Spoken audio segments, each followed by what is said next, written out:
I think we should go back and discuss the differences in hiring now versus a few years ago. Right now, things are about to get pretty awesome again. We're looking at, I believe the new numbers are United 4,000 next year. Who is it? Delta 1,000, American at least 2,000.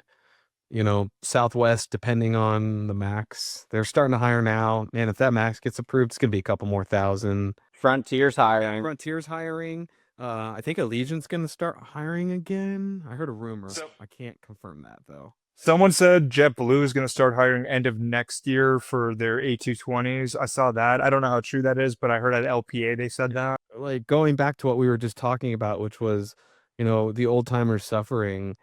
We went from these giant ups and downs on a graph of a valley, right? Where it was just terrible, hard furloughs, all this stuff, to now they're just kind of, just little downturns, right? Where, okay, hiring stopped and seniority was just stagnant, with the exception of Spirit's falling apart and bankruptcies.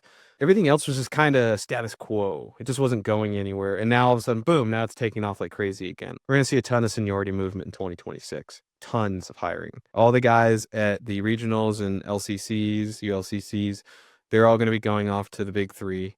Southwest, once they open up, a lot of guys will move in and out of Southwest.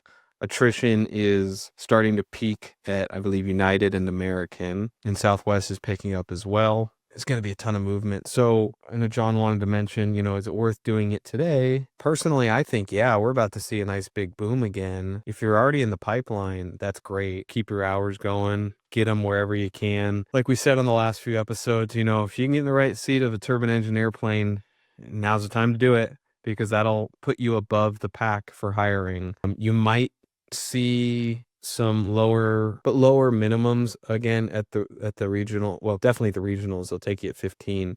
But at the LCCs, you might see them coming back down to that level if attrition gets wild enough, which is possible next year. But it might not. And that's why I always push, get the multi-engine time, get the turbine time. They'll just sit in the pattern for 1,500 hours in that 172. And I get a lot of hate for that. Whatever, man. And it's the truth. Yeah, It's the it's hard. truth. Well, it's hard, we all have to remember back to when we were time building and what versus what you don't know. And I went to all my senior airline buddies and my older, corporate guys, and I was like, what should I do? I have the money right now to pay for my multi and do that, or I can go, spend a ton of time flying single engines. And they were like, get the multi, get the turbine time. That's it.